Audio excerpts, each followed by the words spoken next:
No assassin carries love poetry, and certainly no ordinary admirer hides under the bed to stalk the object of his affection as she disrobes. Pierre de Chastelard twisted his admiration into a morbid invasion of Mary Queen of Scots' private chambers. He believed this reckless insanity was proof of his love, but in reality it was the act of a predator disguised as a poet, forcing Scotland's most powerful woman to scream in absolute terror. Facing the executioner's axe, the poet arrogantly refused to confess to God, clutching a book of verse and directing his final words to the cruel woman who had just signed his death warrant. It remains one of the most bizarre deaths in royal history, as chillingly romantic as it was heartbreakingly cruel. Pierre's blood was spilled not for political intrigue, but for the mad delusion that the queen belonged to him. Pierre de Chastelard was born in 1540 in the Dauphiné region of southeastern France. This is crucial context. Dauphiné was a land of jagged mountains and hard men, a place that bred warriors. If you look at his family tree, you see steel and honor. He was the grandson, some sources suggest the grandnephew, of the Chevalier de Bayard. For those unfamiliar with the pantheon of French heroes, Pierre Terray, the Chevalier de Bayard, was the Captain America of the Renaissance. He was known throughout Christendom as Le Chevalier, sans peur et sans reproche, the knight without fear and without reproach. He was the absolute gold standard of masculine virtue. Young Chastelard grows up in this massive, suffocating shadow. He is expected to be a titan of war, and initially he tries to fulfill this destiny. Historical records show he served as a page to the Constable Montmorency, one of the most powerful military figures in France. He later joined the household of the Marshal d'Anville, Henri de Montmorency. These were not places for soft men. These were the war rooms of France. Chastelard was trained to hold a heavy lance, to ride a war horse, and to kill men in close quarters. But there was a fracture in Chastelard's identity. While his hands held the sword, his soul was in the library. During the late 1550s, France was undergoing a cultural revolution. A group of poets known as La Pléiade was changing the way people thought about love and death. Their leader was Pierre de Ronsard, the Prince of Poets. Ronsard taught a dangerous philosophy to impressionable young men, that life is short, beauty fades, and the only thing that matters is passion. Intense, consuming, tragic passion. Chastelard becomes Ronsard's student. He does not just read the poetry, he metabolizes it. He begins to view the world through a filter of romantic melancholy. He rejects the gritty reality of the soldier for the elevated reality of the lover. He begins to believe that dying for love is nobler than dying for a king. He is a man looking for a story to star in. While Chastelard is dreaming of romance in France, the object of his future obsession is facing a harsh new reality. The year is 1561. Europe is a powder keg. On one side, the Protestant Reformation is tearing through the continent like wildfire, challenging the authority of the Pope. On the other, the Catholic Church is digging in its heels. And caught in the absolute center of this storm is Mary Stuart, Mary, Queen of Scots. She is 18 years old. She is a widow, having lost her husband, King Francis II of France. She has just returned to Scotland after growing up in the glittering, sun-drenched court of the French Valois kings. We must pause to imagine the sheer scale of the culture shock she experienced. Mary leaves the Louvre and the chateau of the Loire Valley, places of silk, lute music, sophisticated flirting, and Renaissance art. She lands in Leith, Scotland in August 1561. The records tell us a thick, freezing fog covered the harbor that day. It is wet. It is gray. But the climate is the least of her problems. The political landscape is dominated by John Knox, a fiery Calvinist preacher who believes that female rulers are a curse from God and that dancing is a sin comparable to idolatry. Mary is a Catholic queen in a country that has largely turned Protestant. She is lonely. She is, to use a modern metaphor, a tropical bird trapped in a refrigerator. To survive, Mary creates a bubble. She surrounds herself with a little France, a protective circle of the four Maries, her ladies-in-waiting, musicians and poets who remind her of home. She tries to recreate the warmth of the French court within the cold stone walls of Holyrood Palace. This is the world Pierre de Chastelard walks into. Chastelard arrives in Scotland in the entourage of Monsieur de Damville, who is escorting the Queen. He represents everything Mary misses about her life in France. He is witty, he is artistic, he plays the lute, and he knows how to play the complex game of courtly romance. But here, the historian must put on the detective's hat, because there is a detail about Chastelard that does not fit the romantic narrative. While Mary is a devout Catholic, Chastelard is a Huguenot, a French Protestant. In a time when religion is war, when Catholics and Protestants are slaughtering each other across Europe, this detail is not just a footnote. It is a giant red flag. Archives suggest Chastelard had a specific patroness back in France, referred to in some letters as Madame de Curaçao.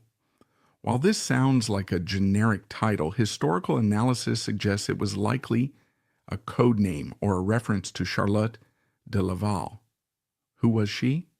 She was the wife of Gaspard de Coligny, the Admiral of France and the supreme leader of the Huguenot faction. We must ask the uncomfortable question: why would the wife of the militant Protestant leader be sponsoring a young poet to travel with a Catholic queen? Was Chastelard just a messenger? Or was he placed there to watch her, to find a weakness? The Protestant faction in France and Scotland was desperate to discredit Mary.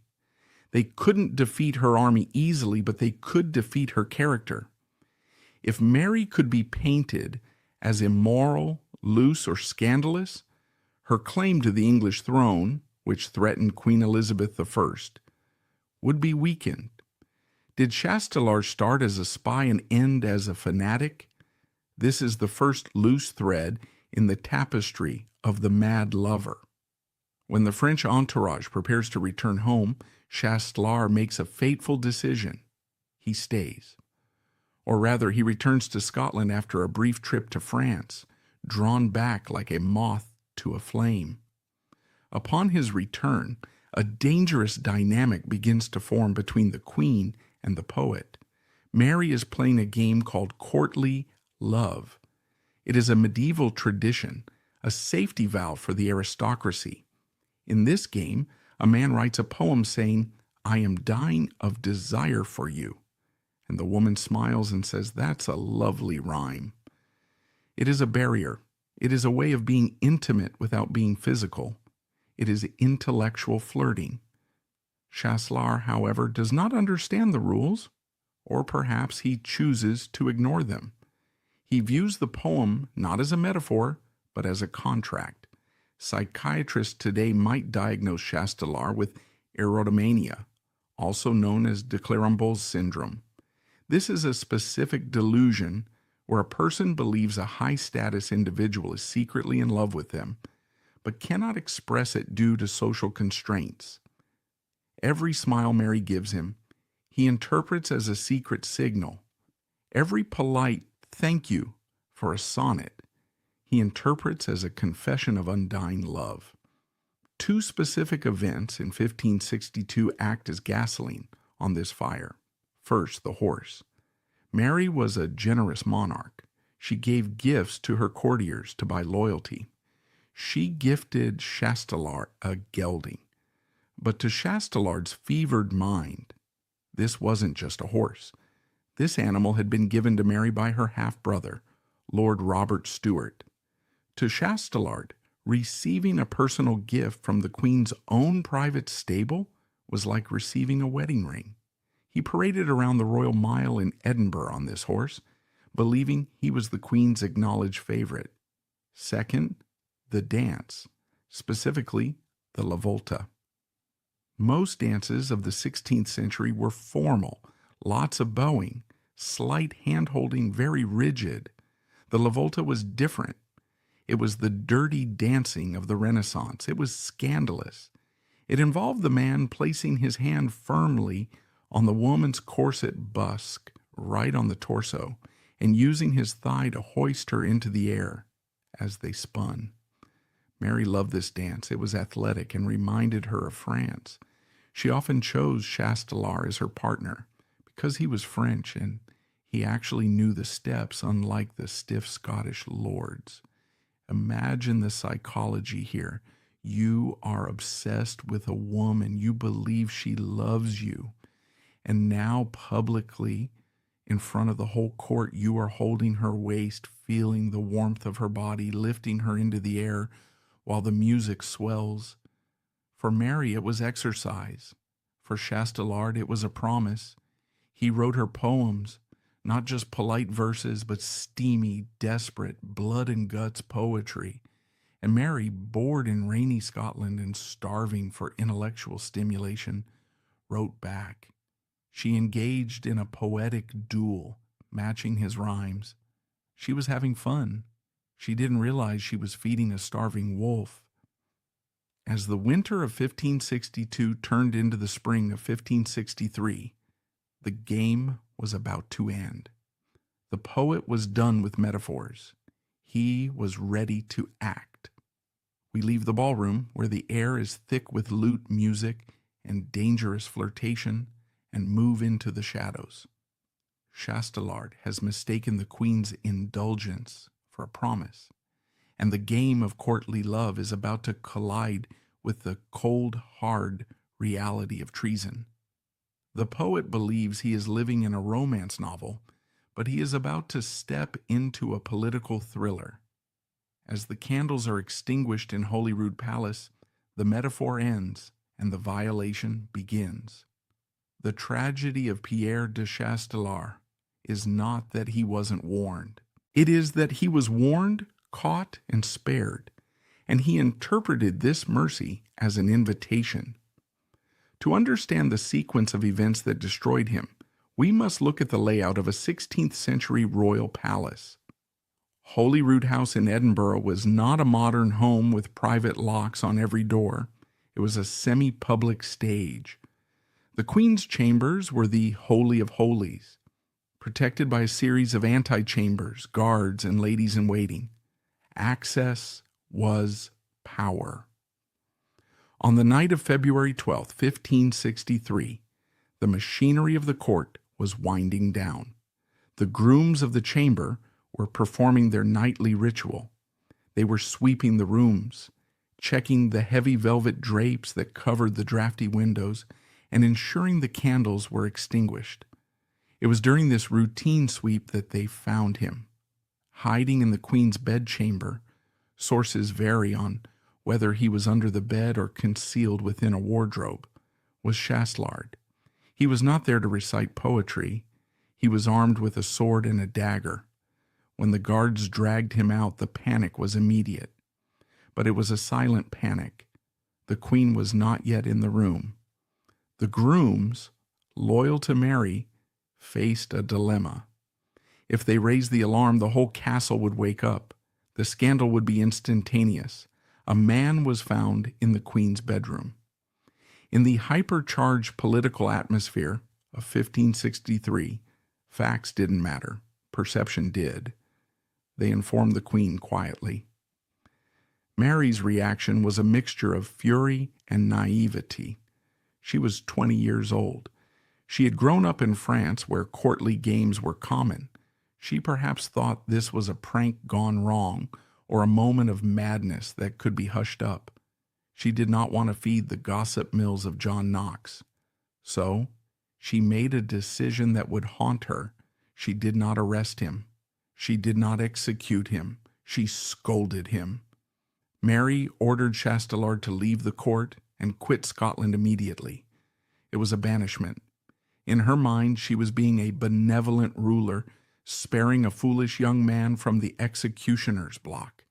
She was giving him a second chance at life. But she failed to understand the mind of a stalker. To a man suffering from erotomania, no does not mean no. It means not now. It means there are obstacles we must overcome. When Mary banished him, Chastelard likely heard, "I cannot love you here, where eyes are watching. I am sending you away to protect you because I care." He did not go to the port at Leith. He did not board a ship for France. Instead, he quietly packed his bags and followed the royal procession as it moved north, deeper into the Scottish countryside. 2 days later, on February 14th, St. Valentine's Day, the Queen's entourage crossed the chilly waters of the Firth of Forth. They were heading to Rossin Castle in Burntisland, Fife. We must pause to consider the setting. Unlike the sprawling fortress of Edinburgh or the grandeur of Holyrood, Rossin was a smaller, more intimate fortification. It was a domestic space. The security was lighter. The atmosphere was more relaxed. It was a stopover on a royal progress, a place for the Queen to rest. The irony of the date is impossible to ignore. Valentine's Day in the 16th century was already associated with the pairing of birds and lovers. For Chastelard, who lived his life according to symbols and verses, this date must have felt like a cosmic sign. He had trailed the Queen's party across the water. He knew the layout of the castle.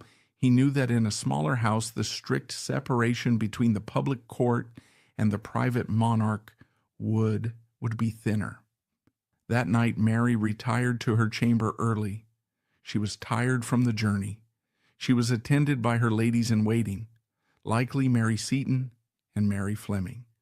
The rituals of undressing began. The heavy jewelry was removed. The stiff corseted gowns, the armor of queenship, were unlaced. Mary was stripped down to her shift. She was no longer the political figurehead of Scotland. She was a vulnerable young woman preparing for sleep. The candles were dim. The guards were outside the door. And then the shadow moved.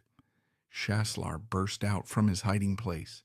This time he had bypassed the grooms. He had found a way into the inner sanctum. The historical accounts of what happened next are brief but terrifying. This was not a poetic recitation. Chastelard rushed at the Queen. He attempted to embrace her. He tried to claim her, believing that if he could physically possess her, the social barriers would dissolve. It was an assault. It was the nightmare scenario of every female monarch in history, the realization that your power stops at the reach of a man's arm. Mary screamed. It was not a polite cry for help. It was a scream of terror. Her ladies-in-waiting, paralyzed by shock, saw a man with a weapon lunging at their mistress. In the next room, the Earl of Moray, James Stuart, Mary's half-brother and her chief advisor, heard the commotion. Moray was a soldier and a statesman. He did not hesitate. He kicked open the door and rushed in with the torchlight. The scene he found was chaotic. The Queen of Scots was cowering, half-naked, hysterical. Chastelard was standing there, wild-eyed, perhaps realizing too late that the script in his head did not match the reality in the room. This moment is the pivot point of the entire story. It reveals the brutal difference between Mary's emotional reaction and her brother's political calculation. Mary, traumatized and humiliated, snapped. The gentle widow vanished. She looked at her brother, pointed a shaking finger at Chastelard, and screamed a command that was recorded by the diplomats present. "Thrust your dagger into the villain." She wanted him dead instantly. She wanted the stain erased. She wanted the man who had violated her sanctuary to cease existing before he could speak a word. But the Earl of Moray did not draw his dagger. James Stuart was a Protestant. He was a cold, calculating operator who navigated the treacherous waters of Scottish politics with a steady hand. He looked at the scene. A dead French poet in the Queen's bedroom, a hysterical, undressed Queen, and no witnesses but her ladies. He realized the trap immediately. If he killed Chastelard right there, the rumors would be uncontrollable. Why did Moray kill him? Was it to silence him? Was Chastelard actually the Queen's lover and Moray caught them? Was it a crime of passion? A dead man cannot testify. A dead man cannot clear the Queen's name. No, madam, Moray reportedly said, restraining the guards who had rushed in behind him. The law must take its course. His blood would not honor you. It was a moment of supreme political discipline. Moray saved Chastelard from the Queen's wrath, not out of mercy, but out of necessity. He needed a trial. He needed a public confession. He needed the world to know that this man was an intruder, not a lover. Chastelard was tackled, shackled, and dragged out of the room. The romance was over. The investigation had begun. For the modern mind, it is hard to grasp the magnitude of this crime. In the 16th century, the Queen's body was not just a physical form, it was the embodiment of the state. To touch the monarch without permission was not just assault, it was sacrilege. The privy chamber of a European monarch was the center of political gravity. Access was strictly controlled because proximity meant power. By violating this space, Chastelard had not just broken a social rule, he had broken the divine barrier between the ruler and the subject. It was an act of chaos that threatened the stability of the entire kingdom. Chastelard was hauled to the dungeons of St. Andrews. The romantic poet was now just a prisoner in the cold dark. The interrogation began immediately. We do not have the full transcripts, but we know the questions that would have been asked. They didn't care about his poetry, they cared about the plot. Who sent you? Did the Huguenots pay you? Did the English Queen know? Chastelard, to his credit, or perhaps his delusion, never implicated a conspiracy. He stuck to his story. He did it for love. He claimed he was overcome by passion. He admitted to hiding under the bed. He admitted to the intrusion. But there is a detail in the records that suggests he might have been coached, or at least emboldened by others. During his time in Scotland, he had been friendly with certain Protestant lords. Had they patted him on the back? Had they jokingly suggested he go to her? In the world of espionage, the useful idiot is the most dangerous weapon because he doesn't know he is being used. The trial was swift. There was no defense. The crime was lèse-majesté, an offense against the dignity of the sovereign. In 1563, attempting to force oneself on a queen was indistinguishable from an assassination attempt. It was treason. The verdict was death. The sentence was beheading. While Chastelard sat in his cell waiting for the axe, the damage outside was already spreading. This is where the tragedy of the man becomes the tragedy of the queen. The news of the intrusion reached John Knox within hours. The preacher did not see a victim. He saw an opportunity. Knox began to spin the narrative. He did not preach about a stalker attacking a woman. He preached about a loose court where such things were allowed to happen. He used the incident to validate his attacks on Mary's character. "What kind of life does a woman lead?" he thundered from the pulpit, "that a man feels bold enough to hide under her bed not once, but twice?"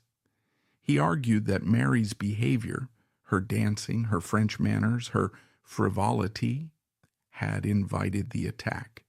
In modern terms, it was classic victim blaming. But in 1563, it was a potent political argument. It suggested that Mary was not fit to rule because she could not even control her own household. The Chastelard affair became the first crack in the foundation of Mary's reign. It taught her enemies that her private life was her Achilles' heel. It set the stage for the murder of Rizzio and the disaster of Darnley. But before the history books could close on this chapter, there was one final act to be played. The stage was set in St. Andrews, the crowd was waiting, and the poet had one last verse to recite. The trap has sprung, the queen has screamed, the brother has intervened, and the mad lover is now a prisoner of the state. But for Mary's enemies, a quiet trial isn't enough. They need a spectacle. As Chastelard sits in the damp darkness of the St. Andrew's dungeon, the machinery of the Reformation is already turning his private obsession into a public sermon. The stage is set for a death that will be remembered not for the crime, but for the performance. We return to where we began, the freezing morning of February 22nd, 1563. The location is St. Andrews, the ecclesiastical capital of Scotland. It is a town of grey stone dominated by the massive cathedral and the castle that sits on a rocky promontory overlooking the North Sea. The atmosphere is not just cold, it is heavy with religious tension. St. Andrews is the stronghold of the Protestant Reformation.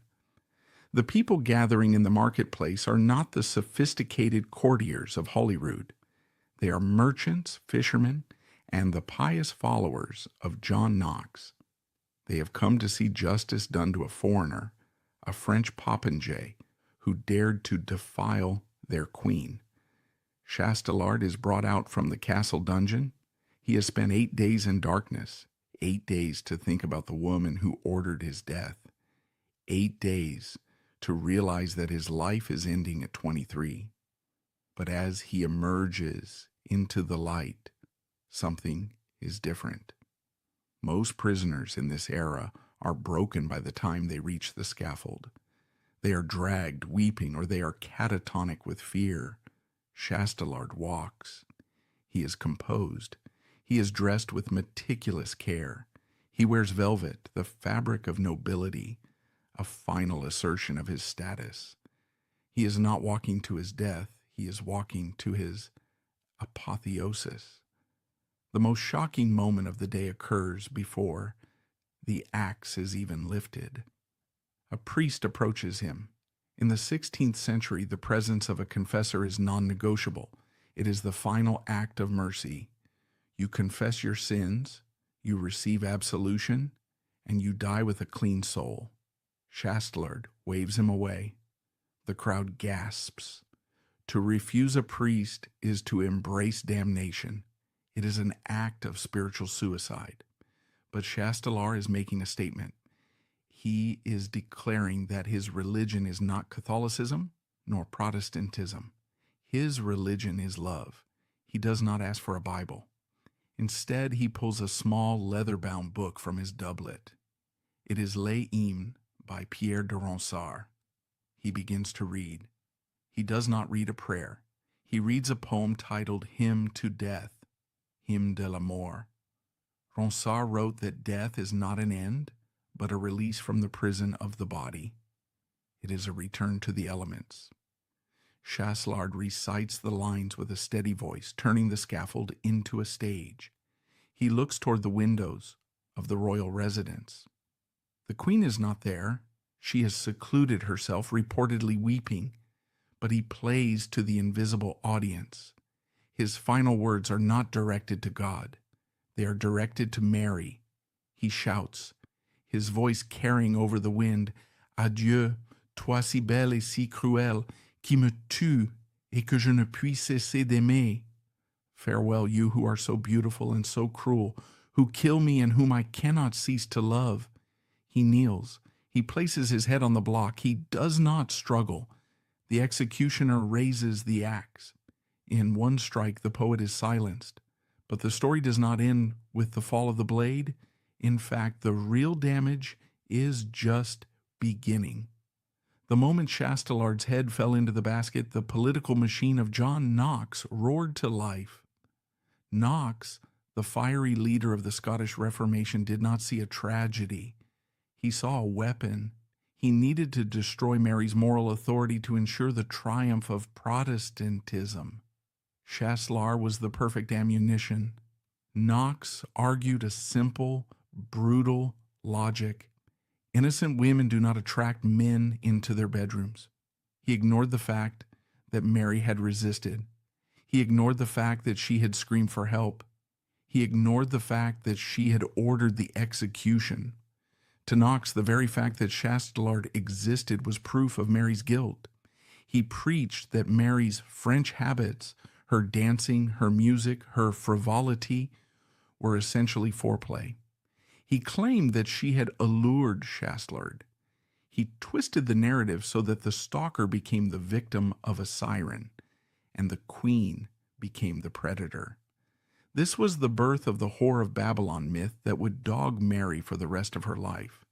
It was a master class in victim blaming. Knox successfully shifted the public conversation from a man broke into the palace to the queen is running a brothel. For Mary, this was a devastating psychological blow. She realized that her gender was being used against her. She could be the most pious, dutiful ruler, but if a man projected his fantasies onto her, she would be the one punished. This brings us back to the suspicious nature of his arrival. While no smoking gun exists to prove Chastelard was a paid agent, the convenience of his intrusion remains striking. He may not have realized he was a saboteur, but his obsession weaponized him perfectly for Mary's enemies. The ease with which he gained access a second time suggests that someone in the household, perhaps a Protestant sympathizer, opened the door, literally and metaphorically, to scandal. Spies do not always leave receipts, but the efficiency with which the scandal was used by Mary's enemies suggests that his intrusion was, if not planned, certainly welcomed by those who wanted to see the queen fall. The execution of Chastelard changed Mary Stuart forever. Before 1563, she was the White Queen, young, hopeful, trying to balance her Catholicism with her Protestant subjects. She loved to dance. She loved to mask. She loved the game of courtly love. After 1563, the mask came off. She realized that her little France was not a bubble. It was a target. She stopped the open, flirtatious behavior that had characterized her early reign. She became harder. She became more suspicious. The trauma of the assault, the physical reality of a man attacking her in her shift, stayed with her. It colored her relationships with men. When she later married Lord Darnley, a disastrous match, some historians argue she was looking for a protector, a strong man who could physically guard her bedroom door. Chastelard's ghost haunted her reputation until the day she died. 24 years later, when Mary was on trial for her life in England, her accusers would drag up every scandal of her past. And at the top of the list, alongside the murder of Darnley, was the name of the French poet found under her bed. In the end, Pierre de Chastelard got what he wanted. He was immortalized. He is remembered not as a soldier, but as the man who died for love. But the cost was the destruction of the women he claimed to adore. He was the first domino in the long, tragic chain reaction that led Mary, Queen of Scots, to her own scaffold at Fotheringhay Castle. The axe has fallen, and the immediate scandal has been fed to the crowd. But as the blood is scrubbed from the scaffold, a chill descends upon the royal court. The execution of Chastelard does something far more damaging than merely ending a life. It kills the spirit of the Renaissance in Scotland. We must now look at how the little France Mary built began to dismantle itself brick by terrified brick in the wake of the poet's death. The execution of Pierre de Chastelard on February 22, 1563, did not just end a life, it ended an era. For 18 months, Mary Stuart had tried to graft the vibrant artistic culture of the French Renaissance onto the rugged rootstock of the Scottish Reformation. She had succeeded briefly. Her court at Holyrood had been a place of masks, poetry, and music. It was a little France, where the grim realities of John Knox's theology were kept at bay by the sound of the lute. But when the axe fell on Chastelard's neck, the music stopped. The psychological impact on the Queen was immediate and profound. Contemporary ambassadors reported that Mary fell into a deep melancholy. She was physically ill for days. The realization that her own playfulness, her French manners, had been weaponized against her was a bitter pill. She saw clearly, perhaps for the first time, that she was not just a ruler, she was a target. The muses of her court fell silent. The other poets and musicians looked at the empty space where Chastelard had stood and realized that their art was now dangerous. To write a sonnet to the Queen was no longer a path to patronage. It was a path to the scaffold. The atmosphere at Holyrood shifted from a salon to a fortress. The laughter died down, replaced by the hushed whispers of suspicion. Who is watching? Who is listening? Mary's behavior changed. She became more guarded. The accessibility that had charmed her subjects was replaced by a rigid formality. She realized that in Scotland, a queen could not have friends. She could only have subjects or enemies. While Mary retreated into the shadows of her palace, the ghost of Chastelard began to take on a life of its own in France. Pierre de Chastelard, the great poet who had taught Chastelard everything he knew about love and death, was devastated. He did not see his student as a criminal. He saw him as a tragic hero, a man who had flown too close to the sun. Ronsard wrote an elegy that cemented the myth of the mad lover. In his Elegy à Marie Stuart, he portrayed Chastelard not as a stalker, but as a knight of old. He wrote, "He died for having raised his eyes too high." This line became the epitaph of the entire affair. It transformed a sordid incident of intrusion and attempted assault into a noble failure. In the literary salons of Paris, Chastelard was canonized. He became the patron saint of unrequited love. Young poets would drink wine and toast to the man who died for a kiss. But this romanticization did Mary no favors. By elevating Chastelard, the French poets inadvertently validated the rumors. If he was a martyr for love, then there must have been love to die for. It kept the scandal alive in the courts of Europe long after the blood had dried in St. Andrews. It reinforced the idea that Mary was a woman who inspired fatal, destructive passions, a femme fatale whose beauty was a curse. Historians looking back at the 1560s can see a terrifying pattern emerging. Chastelard was not an isolated incident. He was the prototype. He was the first in a line of men who would become obsessed with Mary, try to control her, and ultimately destroy her reputation. 3 years later, in 1566, the pattern repeated with David Rizzio. Like Chastelard, Rizzio was a foreigner, Italian, a musician, and a favorite of the Queen. Like Chastelard, he was rumored to be her lover. And like Chastelard, he was brutally eliminated, stabbed 56 times in front of the pregnant Queen by her own husband, Lord Darnley, and his Protestant allies. Then came Lord Darnley himself. He married her, tried to seize her crown, and was murdered in a gunpowder explosion at Kirk O'Field in 1567. Then came James Hepburn, Earl of Bothwell. He abducted Mary, allegedly raped her to force a marriage, and dragged her into the final ruin of her reign. Chastelard was the dress rehearsal for these tragedies. His intrusion taught Mary's enemies a crucial lesson. The Queen's vulnerability lies in her private life. It showed them that they didn't need to defeat her armies in the field. They just needed to create a scandal in her bedroom. The script that John Knox wrote in 1563, "The Queen is a whore, her favorites are her lovers," was used again and again until it finally cost Mary her head. But strictly speaking, was Chastelard merely a madman? His behavior fits the clinical definition of erotomania. He lived in a fantasy world where the Queen's polite smiles were secret vows of marriage. Or perhaps the most tragic truth is that he was a mirror. Chastelard held up a mirror to the 16th century.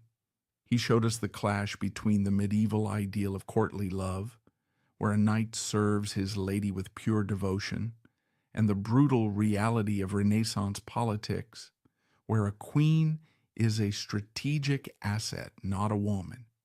He died because he mistook the game for reality.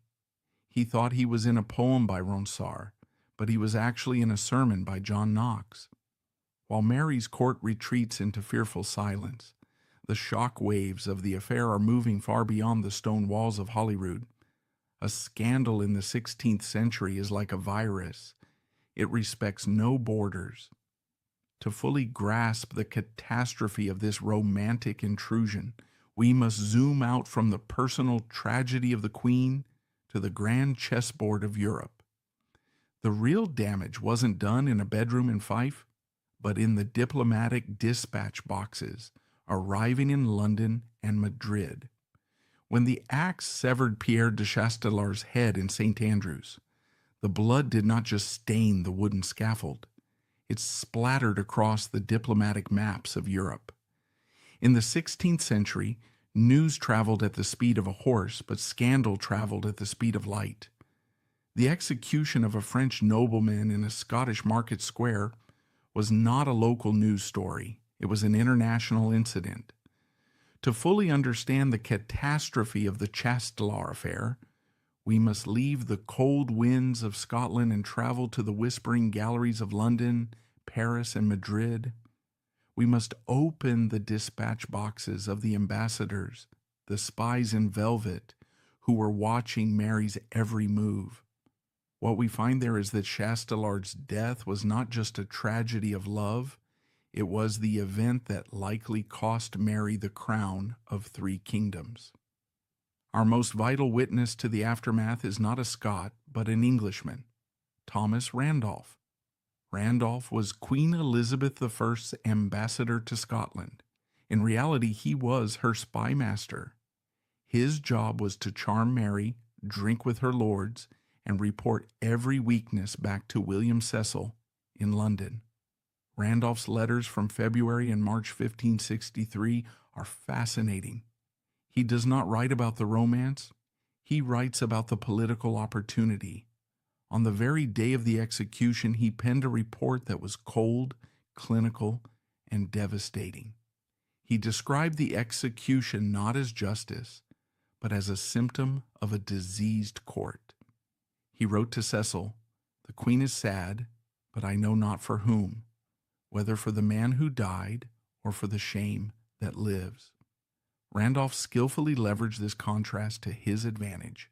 He understood that Elizabeth I cultivated her virgin queen persona as untouchable, wise and chaste in public perception, while portraying Mary as entangled in tumultuous emotions and scandals.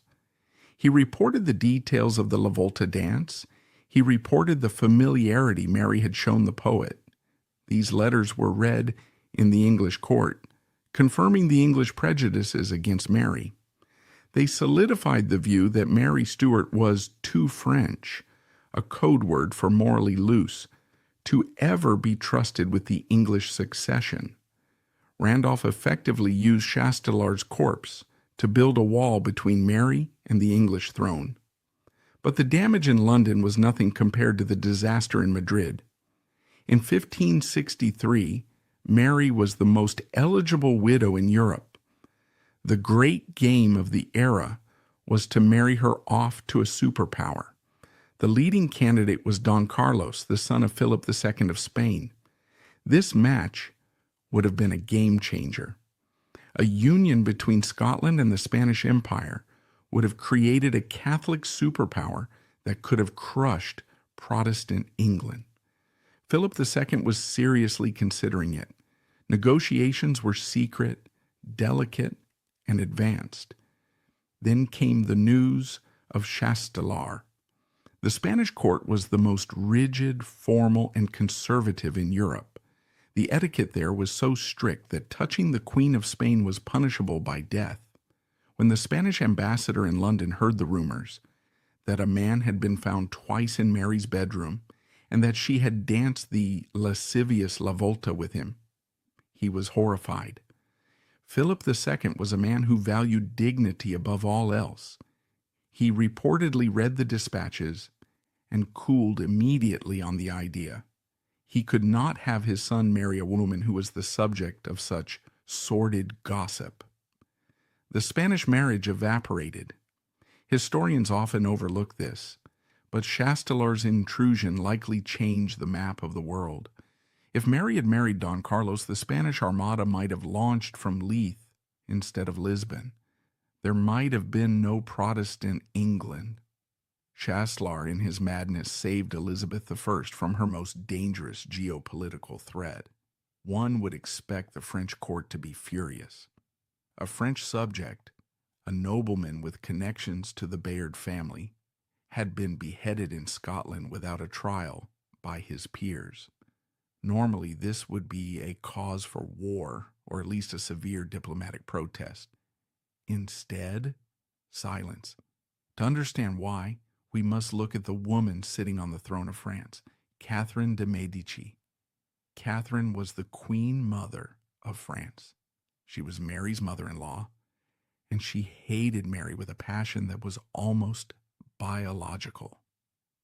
During Mary's time in France, the young, beautiful Scots queen had famously called Catherine a merchant's daughter, referring to her non-royal Medici banking roots. Catherine never forgot a slight. When news arrived that Mary's reputation was in tatters because of a French poet, Catherine was likely delighted. She did not send a letter of protest. She did not demand an explanation for Chastelard's death. She viewed it as Mary's just deserts. Furthermore, Catherine was in the middle of a delicate balancing act between Catholics and Huguenots in France. The First War of Religion had just ended. She had no desire to defend a Huguenot poet, Chastelard, or to help her Catholic rival, Mary. She let the scandal burn. This was a crucial lesson for Mary. She was alone. Her little France was an illusion. The real France, the France of Catherine de' Medici, would not lift a finger to save her dignity. Legally, the trial of Chastelard set a dark precedent in Scottish law. Before this case, treason was usually defined as an act against the king's life or authority. Rebellion, assassination, counterfeiting coin. Chastelard was executed for an act against the queen's virtue. The charge was constructed around the idea that violating the royal privacy was equal to violating the royal person. This blurred the line between the queen's two bodies, the body politic, the state, and the body natural, the woman. By framing her personal privacy as a national security concern, Mary unintentionally allowed governmental oversight to become a permanent fixture in her private life, setting a precedent that her intimate affairs were of public and state significance. This legal framework would be used against her with lethal efficiency 4 years later. When her second husband, Lord Darnley, was murdered, the investigation focused entirely on her passions. The casket letters, the disputed documents used to condemn her, were essentially a sequel to the Chastelard poems. They were used to prove that she was a woman ruled by lust, not law. Chastelard was the test case. The prosecutors learned that they could destroy a queen by putting her heart on trial. We fast forward 24 years to the Great Hall of Fotheringhay Castle. It is 1587. Mary is on trial for her life, accused of plotting to assassinate Elizabeth I, the Babington plot. During the proceedings, the prosecutors did not just stick to the assassination plot. They attacked her character. They needed to prove that she was a woman capable of murder. To do that, they had to prove she was immoral. The Chastelard affair was dragged out of the archives.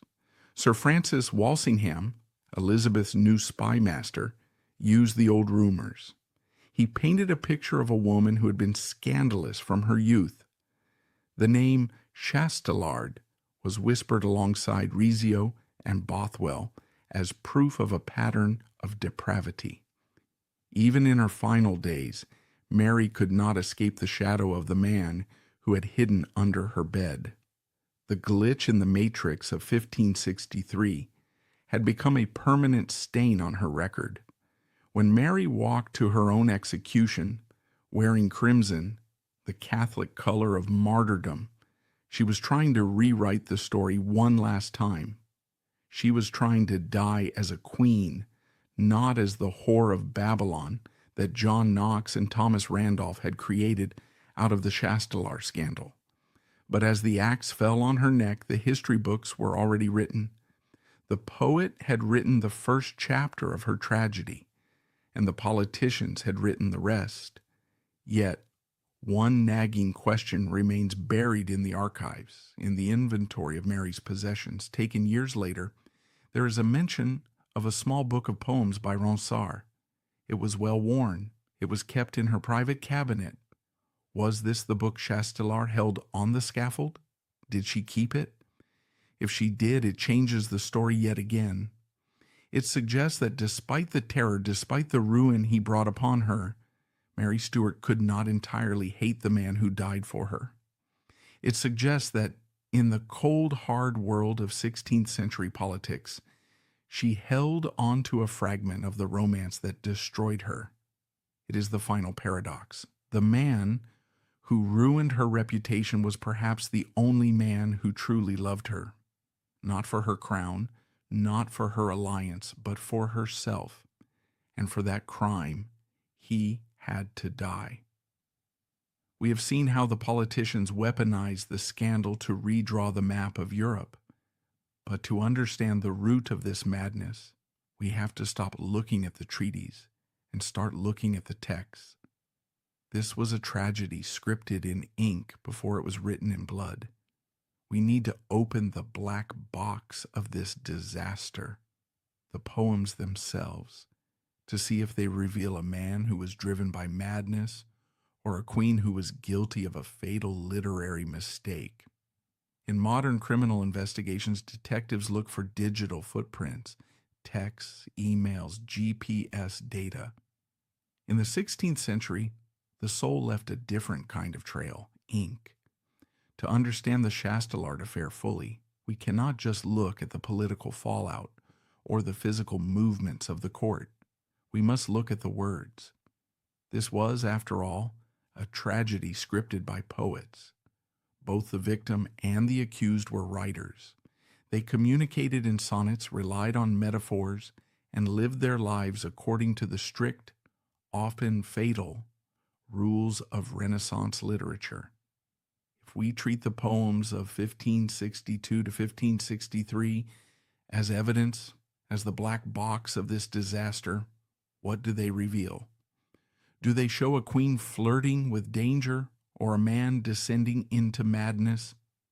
We know that Pierre de Chastelard was a disciple of Pierre de Ronsard. This is not just a biographical detail, it is the key to his psychology. Ronsard's poetry was obsessed with the connection between eros, love, and thanatos, death. When investigators raided Chastelard's quarters in St. Andrews after his arrest, they didn't find maps of Scottish fortresses or letters from spy masters. They found poems.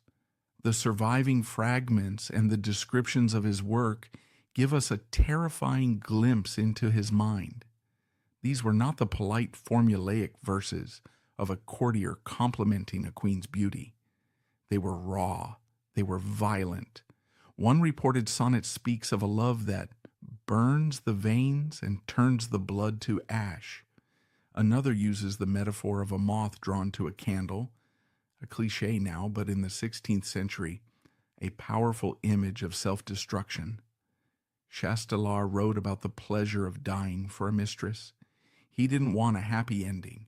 He wanted a tragic ending. This reinterpretation shifts our view of Chastelard's stalking from a modern possessive obsession to a self-destructive desire for annihilation by his idolized victim, Mary.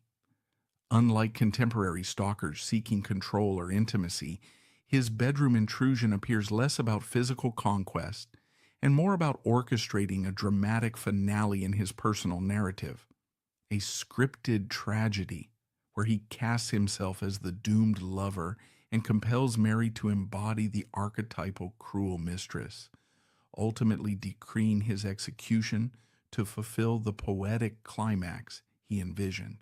Here is where the investigation enters its murkiest waters.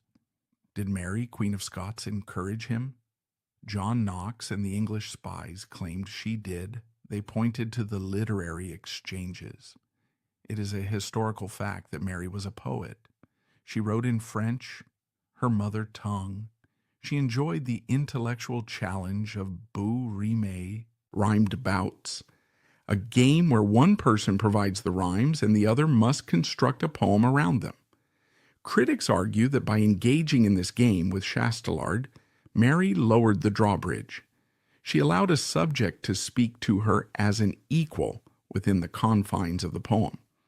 There is a controversial theory that some of the poems later attributed to Mary, specifically the early sonnets in the casket letters, the disputed documents found later, were actually written during this period. These poems speak of a forbidden love and a sacrifice of honor.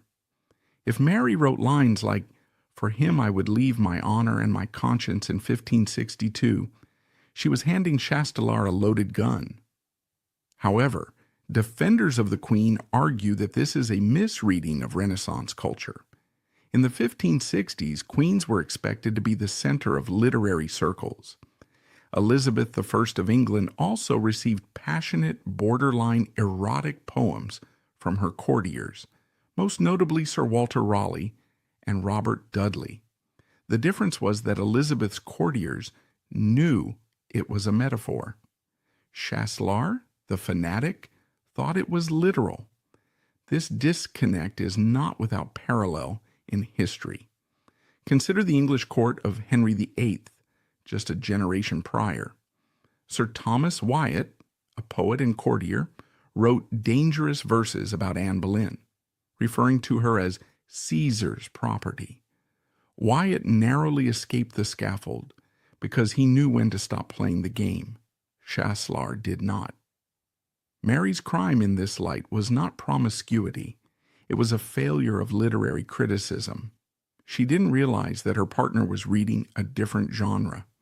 The story of Chastelard did not die in 1563. It lay dormant for centuries until it was dug up by the Victorians.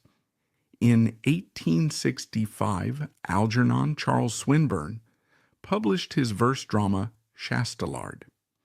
A bold and unconventional poet of the Victorian era, Swinburne was fascinated by themes of intense passion and tragic desire, and he found in the historical Chastelard affair the perfect subject for his artistic vision.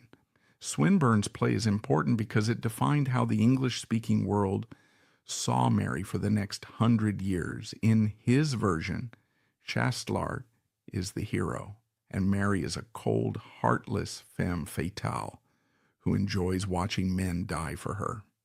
Swinburne invents a scene where Mary visits Chastelard in his cell before the execution.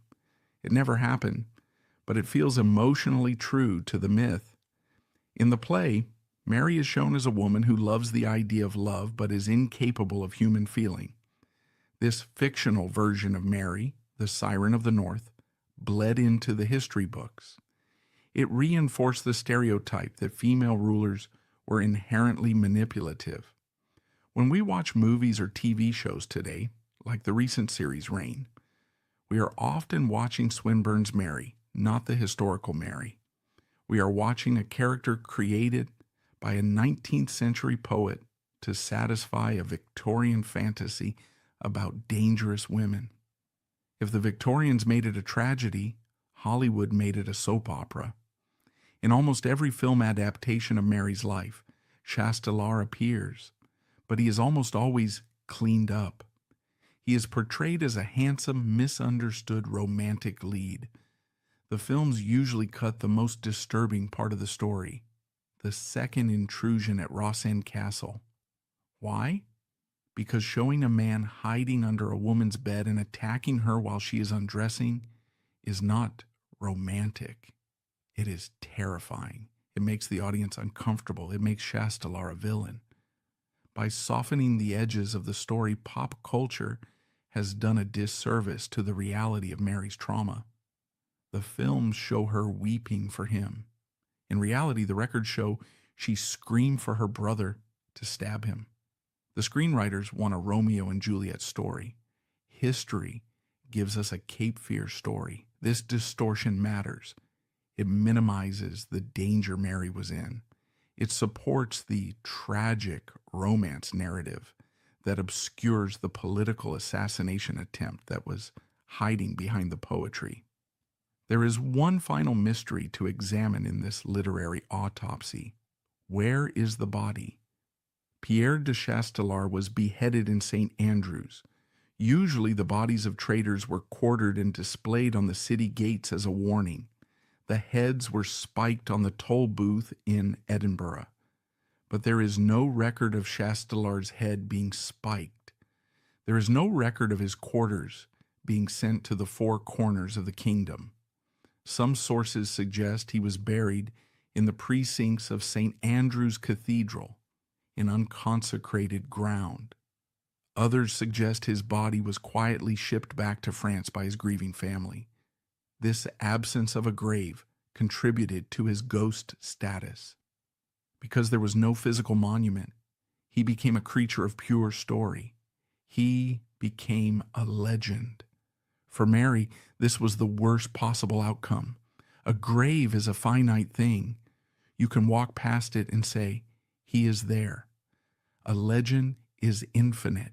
It follows you. It changes shape. By vanishing into the mist, Chastelard ensured that he would never truly leave Mary's side. He became the invisible third person in her marriages, the shadow in her courtroom, and finally the precedent in her own trial. In the end, the ink proved more durable than the blood. The poems survived. The Queen did not. The evidence has been laid out. The political fallout, the psychological profile, and the literary trail. But this does not merely close the case. It opens a window into the machinery of Mary's downfall. We have walked through the snow of St. Andrews. We have stood in the Queen's bedchamber. We have read the dispatches of spies. Now we must attempt to answer the question that has hung over this case for centuries.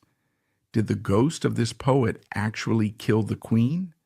It sounds like a metaphor, but in the ruthless world of 16th century politics, metaphors have a nasty habit of becoming legal arguments. The evidence suggests that the Chastelard affair was not just a scandalous prelude to Mary's reign, it was the blueprint for her destruction. To understand the true blast radius of Chastelard's actions, we must fast forward to 1567, 4 years after his head rolled. Mary is deposed. Her enemies, led by her half-brother Moray, the man who saved Chastelard from immediate death only to execute him later, need to justify locking her up. They produce a silver casket. Inside, they claim, are love letters and sonnets written by Mary to her third husband, Lord Bothwell, proving she plotted to kill her second husband, Lord Darnley. These are the infamous casket letters. Their authenticity is the greatest whodunit in Scottish history. But here is where the Chastelard connection becomes explosive. Modern linguistic analysis and historical theories suggest that the sonnets found in the casket, passionate, desperate, French verses about forbidden love, bear a striking resemblance to the style of the early courtly games Mary played with Chastelard. The theory: did the forgers, Mary's enemies, use old poems? Did they take innocent verses Mary had written during the poetic duels of 1562, verses meant as intellectual exercises with Chastelard, and repurpose them? If this theory holds, it means Chastelard's influence was even more toxic than we thought. It means the very words Mary wrote to amuse her mad poet were twisted years later into the evidence that cost her the throne. The game of courtly love became the evidence of adultery and murder. Chastelard provided the raw material for the frame-up. We must also pass a final medical verdict on the man himself. Was Pierre de Chastelard mad in the legal sense? Modern forensic psychiatrists would likely diagnose Chastelard with de Clerambault's syndrome, a delusional conviction that a high-status figure is secretly in love with them. In his mind, rejection was merely a test of devotion, and he was not a villain, but the protagonist of a tragic romance. He lived in a reality entirely of his own making, misinterpreting every signal. Mary's fatal error lay in treating this clinical delusion as mere social awkwardness. She applied the polite rules of the French salon to a situation that required the strict constraints of an asylum. By the time she recognized the true danger, the boundary had been crossed and the scandal was irrevocable. Historians suggest that without this intrusion, the course of history might have shifted dramatically. The negotiations for a Spanish marriage could have proceeded, potentially creating a Catholic superpower that encircled England. Chastelard, a minor poet with a major delusion, acted as a butterfly effect, inadvertently saving Protestant England not with a sword, but with a scandal. The execution at St. Andrews marked the definitive death of Mary Stuart's youth. The White Queen, optimistic and culturally vibrant, vanished that day, replaced by a hardened monarch, forced to defend her virtue against a suspicious world. The executioner's axe did not just kill a man, it severed the possibility of a little France in Scotland forever.